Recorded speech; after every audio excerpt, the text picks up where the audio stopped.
Let's discuss डील-सल्डर reaction.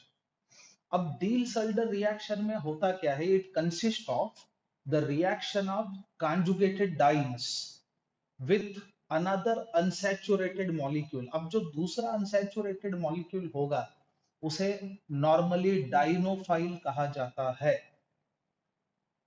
अब दोनों के बीच जब रिएक्शन होगा that lead to the formation of addition product, जिसे हम कहेंगे adduct.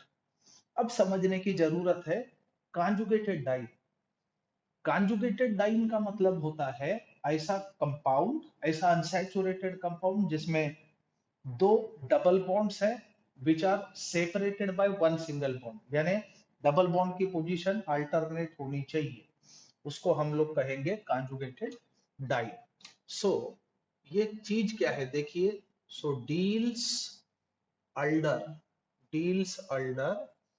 Reaction consists of the cycloaddition, या फिर इसको हम बोल सकते हैं consist of addition of a conjugated diene, addition of a conjugated diene to another another unsaturated molecule normally उसे हम कहेंगे dienophile, known as dienophile, to form cyclo compound या साइक्लिक कंपाउंड हम लोग बोल सकते हैं। So lead to the formation of cyclic compound, उसे हम अडक्ट कहेंगे, याद रखना। To form a cyclic compound which is known as adduct, इस चीज को हम अडक्ट कहेंगे, यानी जो हमें एडिशन कंपाउंड मिलेगा उसे हम अडक्ट कहेंगे। अब इसका बेहतरीन एग्जाम्पल जो हम दे सकते हैं that is the reaction of one three butadiene with ethylene, याद रखना। So common example is, for example, when 1,3-butadiene is treated with what? Ethylene. Treated with ethylene, then cyclohexene is formed. अब जो साइक्लोहेक्सेन हमारे पास आएगा उसी को हम बोलेंगे एडक्ट, याद रखना। अब देखिए इस चीज को हम शो कैसे कर सकते हैं, how this reaction can be given. अब देखिए 1,3-butadiene can be shown in this manner. 1,3-butadiene को हम कुछ इस तरह से दिखा सकते हैं। अब इसे हम इथिलीन के साथ रिएक्ट करा रहे हैं, याद रखना। This is 1,3-butadiene and this is ethylene. अब दोनों के बीच एडिशन रिएक्शन होगा जब आप इनको हीट करेंगे। अब हीट करने के बाद जब एडिशन होगा, addition lead to the formation of cyclohexene, यानी हम लोगों को प्रोडक्ट मिलेगा cyclohexene. So it is an important and very famous example of Diels-Alder reaction. अब यहाँ पे देखिए, आप समझने की कोशिश करिए इसमें हो क्या रहा है।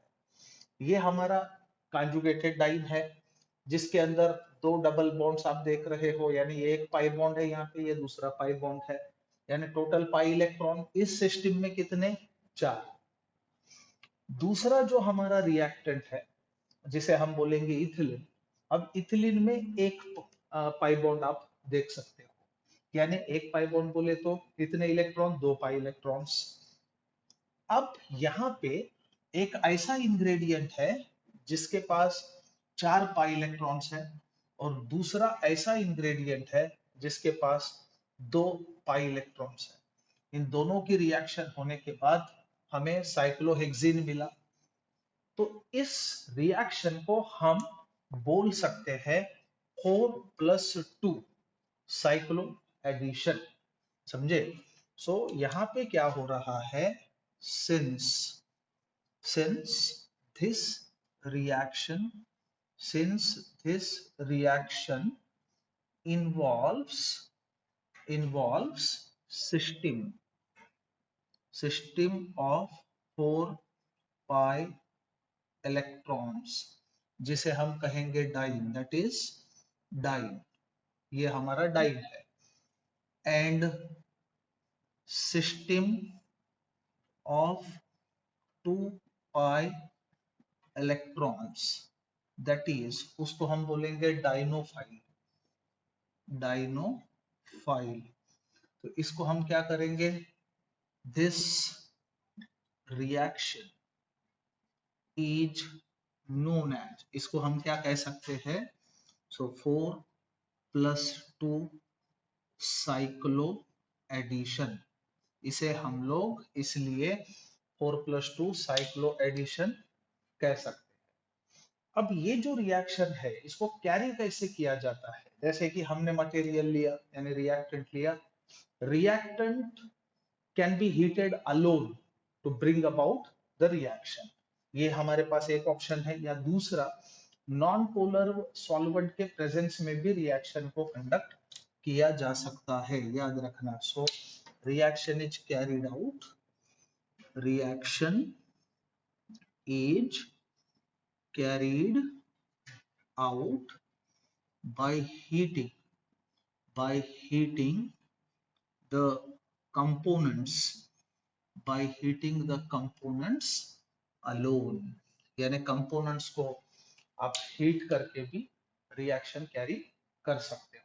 अब यहाँ पे ये देखा जा सकता है, जैसे यहाँ पे अनसैचुरेशन है, ये भी अनसैचुरेटेड है, दोनों की एडिशन होने के बाद जो प्रोडक्ट हमें मिल रहा है साइक्लिक प्रोडक्ट, उसमें अनसैचुरेशन कम देखने को मिलता है। So this is the speciality of Diels-Alder reaction. So hereby we have explained the Diels-Alder reaction.